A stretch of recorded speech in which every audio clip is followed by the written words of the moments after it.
So, where might be the wildest place you can have a funeral at? Before I even get into it, the title of this film is Tiki Bar Funeral Home. We got things to cover, things to discuss. We're getting to the review of that right now.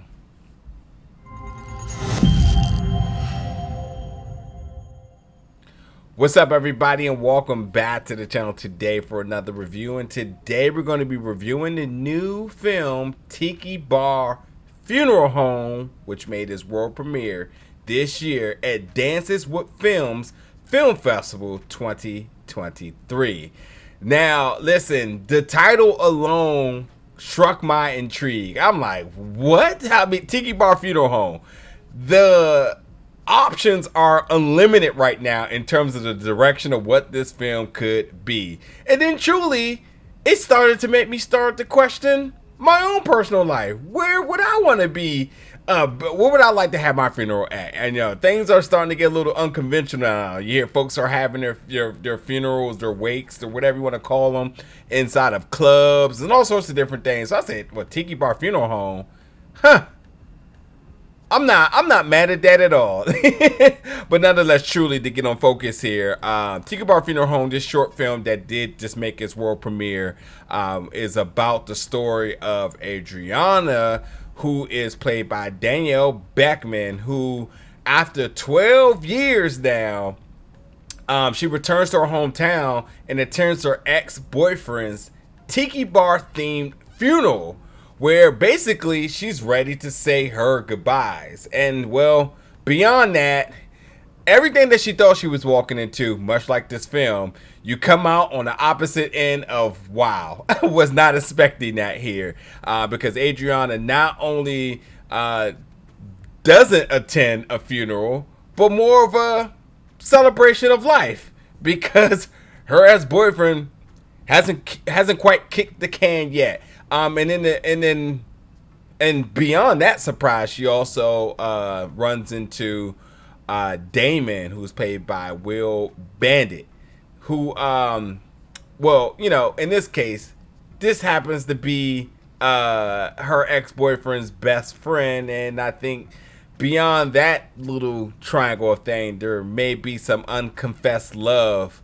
But at the same time, too, which I'll talk about in a second, beyond this confession, I think there may be a history of unsaid words. So, typically when you go to funerals or weddings or all sorts of just life-changing events, that's where folks tend to kind of find their means to say, I've been holding on to this for a long time. Maybe this is a good time to say it here.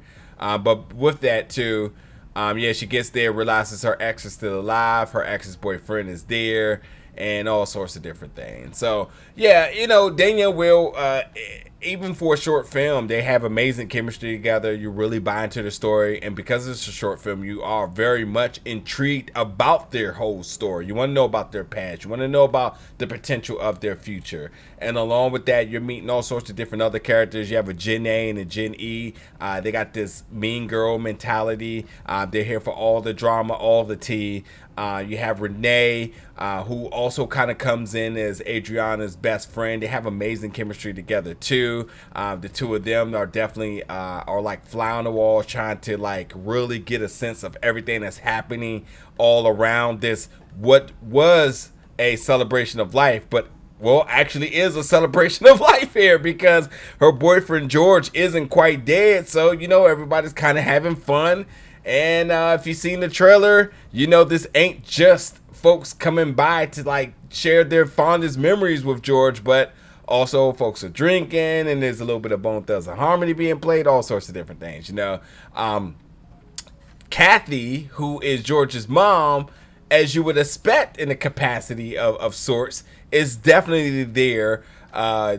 Also got a few things she needs to get off her chest to Adriana as well. So listen, you know, from Christine, from Amy to Angelina to Will to Danielle, I think this is really a fantastic cast with a lot of possibilities. This short film is very character driven, and I think from the audience perspective, you are very much intrigued in terms of really seeing the full circle, the whole story of these characters, but also very much interested into the dynamics of some of the parents here. You know, you want to know about certain best friends past and just how certain folks got to this point.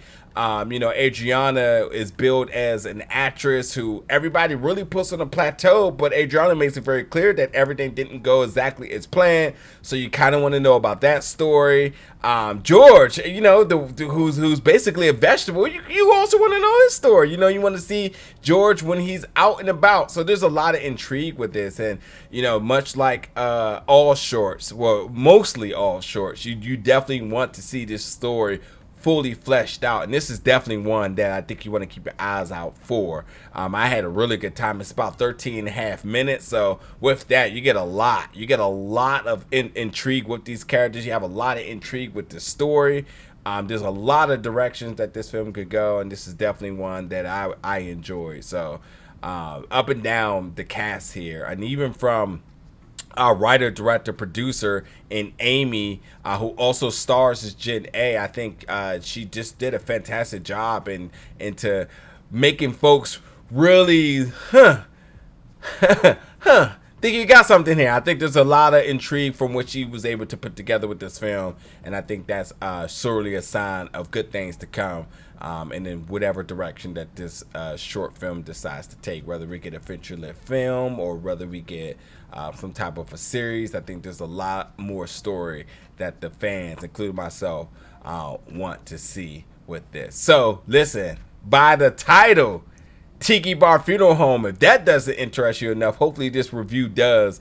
Keep your eyes out for it. Again, it made its world premiere at Dances with Films Film Festival 2023. Jump in the comments if you've seen this, let me know. And if not, keep your eyes peeled because it will be hitting more film festivals very soon. Thank you so much for watching this review, folks, and I'll see you back really soon.